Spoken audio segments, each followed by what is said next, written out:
Hello and welcome to Dad Got This, where we answer the tough questions like all of your questions about the Ninja Woodfire and what do you call a factory that makes okay products? That second one's easy. A satisfactory.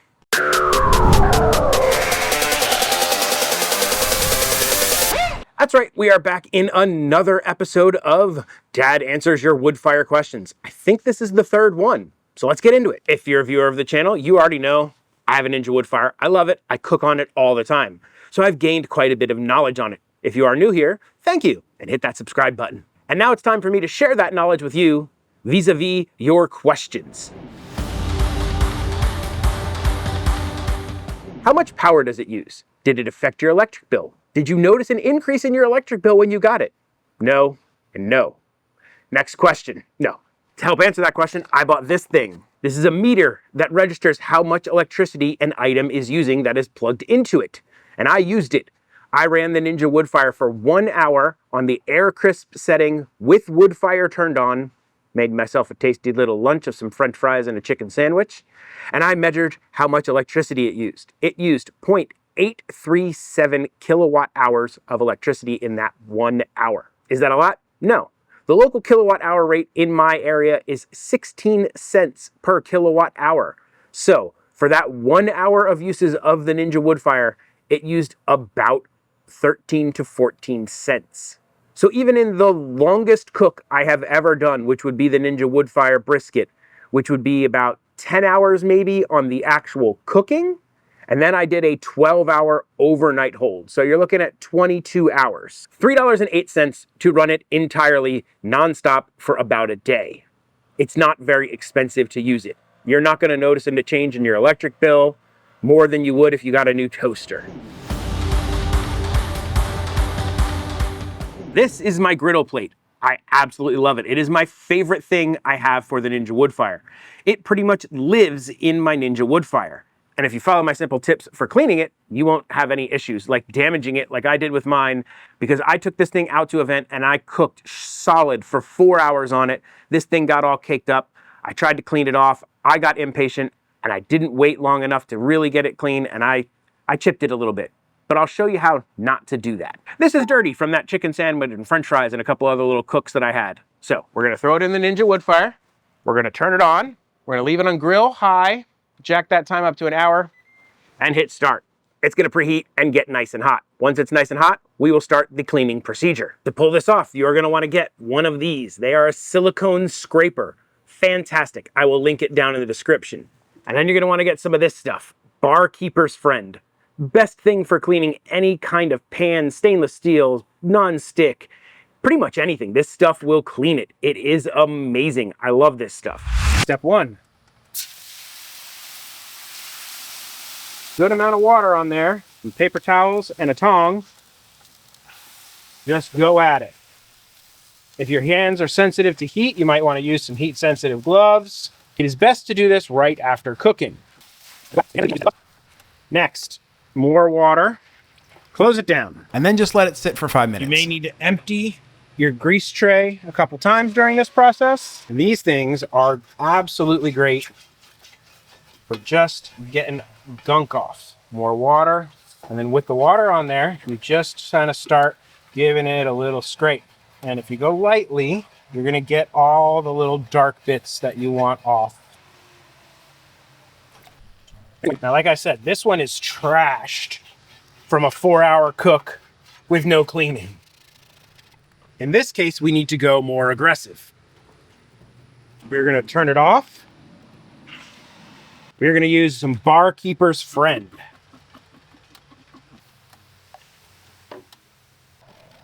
Make sure you have enough water.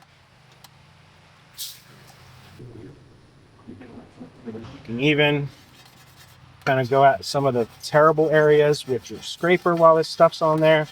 And then you just kind of repeat this process over and over again until the griddle is as clean as you would like. You can keep going for a long time, or you can kind of be lazy like I was. Once your griddle feels smooth, you don't have too many bad bumps, we'll take it, we'll give it a really good rinse in the sink. After just washing it like you would normally in your sink, little dish soap, little soapy scrub, dry. We're gonna season it. Grill low, 10 minutes. You're gonna hit it with a nice high heat oil. Paper towel. Rub that oil all in, all over. Yes, I still have dark spots. Should be fine. You can skip the preheat. And then you just wait for the 10 minutes for the oil to kind of just bake into the griddle, and it should season it. We'll do a quick egg test to make sure that it's still non-stick. Drop some oil on there.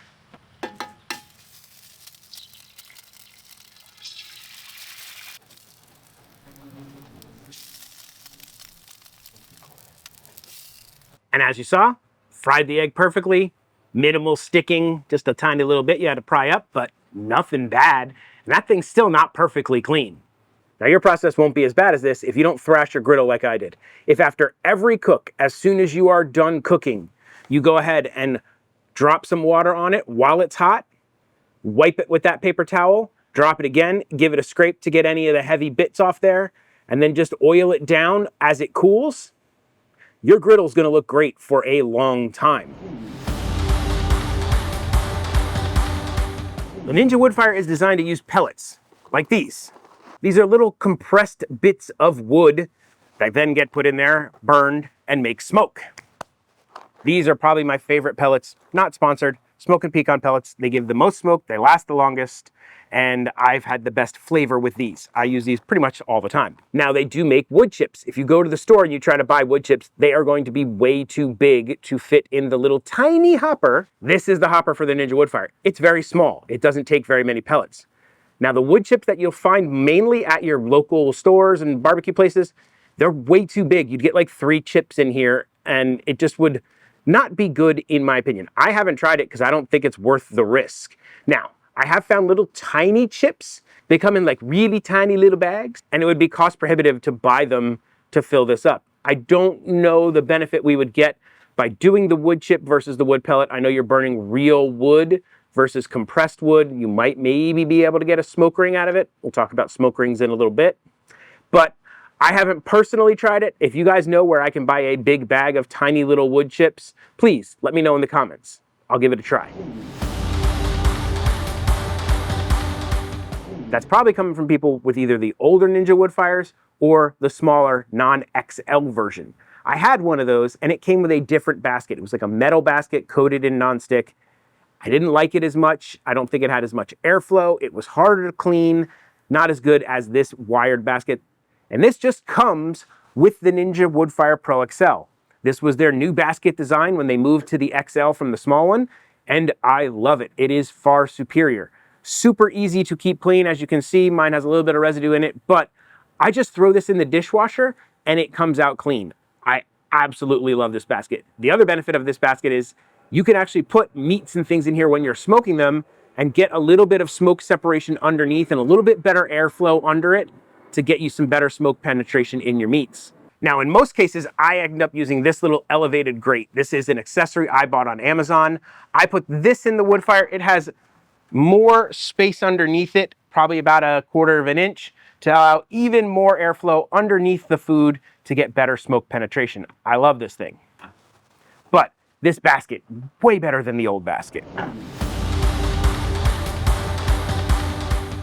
This one, I have to address. The question is always, if I'm not smoking in it, can I use it inside like a regular air fryer? No. Do not do that, please. Now, if you smoke in it even once, there's gonna be residue built up inside it. What happens is when you heat it up the next time, that residue off-gasses. It lets off fumes, and those fumes are toxic. In a big, well-ventilated area like this, it's not a problem outside. But if you do it in a little small area, you could get hurt. It could be very bad for you. So please, do not use this inside. Just, it's an outdoor appliance. Use it as an outdoor appliance. If you'd like to cook inside with something like this, get one of the Ninja Foodies or something like that. That is what they are made for. The next question is specific to a video that I mentioned, the brisket video. In that video, I did a 12-hour heated hold where I just left the brisket in there overnight for 12 hours at 145 degrees Fahrenheit. And this is something that the big barbecue places do. They do these heated holds, and it really does improve the quality of your brisket. Now, when I originally did it, I don't know why, I had a Ninja Woodfire oven and I decided this is going to be the better thing to put it in for the heated hold. Well, this would have worked absolutely just fine. So people always ask me, I don't have that Ninja Woodfire oven. Can I do the heated hold inside the Ninja Woodfire? And that is yes, 100%. You can set it to smoker, 145 Fahrenheit, 12 hours. This thing will rock for the full 12 hours. You don't even need to put pellets in it. I didn't put pellets in it because why waste the pellets? And it just goes and it works. So if you want to pull off my brisket video and you want to do the exact same thing, but all you have is this, just use this for the heated hold portion. This next question is an annoying one. It is about smoke rings. Can you get a smoke ring in the Ninja Woodfire? The short answer is no. So far, I have not been able to get a natural smoke ring inside the Ninja Woodfire. I have tried all kinds of things. I've tried all the pellets. I've tried cold smoking it. I even tried putting a wood chip box in there with some wood chips lit in there and letting it go during the cold smoke process. It went out. I don't know if it's because of the way how much air is moving around in there or what. It just wouldn't stay lit. Maybe I'm doing it wrong. I'm going to keep trying, but so far, no joy. Now, is it a big deal that you can't get a smoke ring? No. Smoke rings are purely cosmetic. A quick Google search will show you, all the big barbecue people will tell you, it shows no skill or anything, or that the smoke penetrated better, or you're gonna get better smoke flavor because you have a smoke ring. It is purely a scientific reaction between the nitrates that are created when you burn the wood and like the myoglobin in the food. Those two things react at certain temperatures and they cause a pink color. Smoke with nitrates versus smoke without nitrates doesn't taste better. Now you might be saying, I can get a smoke ring on a regular pellet cooker, why can't I get it on this? On a regular pellet grill, you have a big hopper and an open flame that is constantly just burning the crap out of pellets. And they are fully ignited, making full smoke. That's releasing the nitrates. On this one, it does a quick burn, ignites them, and then they just smolder. And when things are smoldering like that, they're not going to create the nitrates, from what I've been told. Maybe I'm wrong. If I'm wrong, please let me know in the comments. I'm more than happy to be proven wrong. Now, you can fake a smoke ring if it's really important to you with some curing salt. You can either do a light dry brine with it, or you can do like people do, a water solution with the curing salt. They soak the meat in it for a little while. Now there's very specific amounts, because if you use too much of that curing salt versus the ratio to the meat, it can be dangerous to you. But you can do it, and you can get what looks exactly like a smoke ring by faking it. Is it important to you? Maybe. Go ahead and do it if it is. If it isn't, don't freak out that your food doesn't have a smoke ring. It's going to taste beautiful, wonderful, and smoky if you do it right. Well, the answer is yes. I actually did. I have a cookbook coming out for the Ninja Woodfire Grill. It's called Bad Jokes, Good Food. It has over 24 of my best woodfire recipes. There is everything in there that you would need to get going. Brisket, ribs, chicken, pork, fish, desserts, sides, everything you could think of is going to be in this cookbook, with some beautiful photos, some stories from my childhood, and a little bit of dad humor. I'm in the final process of finishing editing and getting everything done and getting it out to printing. So I will be starting pre-orders for the book soon. Please, if you are interested in it, stay subscribed. I'll be making an announcement with pre-orders and information very soon. So if you are enjoying this channel and this content, please do the likey, subscribe stuff. YouTube loves it when you leave a like. I love it when you leave a comment. I do answer just about every comment in my comment section, whether it's actually in the comments or in a video like this. Please, if you really want to support the channel, consider becoming a member. You'll get behind the scenes access, you'll get producer credits, you'll get early access to videos, all kinds of fun stuff, shout outs. It really helps me out. Thank you to each and every one of you who is a member. But if you can't, please just subscribe. It would really help me out. With all that out of the way, there's only one question left to answer. What do you call somebody with no body and no nose? Nobody knows. Yeah, terrible. Dad may tell horrible dad jokes. Write a book that has horrible dad jokes in it. Answer your question on the Ninja Woodfire. But one thing Dad will never do is an outro. So that's it. Bye. This is the part where I thank all of my members. You guys are the absolute best. Thank you so much for your support, and rock on. don't know why I said rock on, but rock on.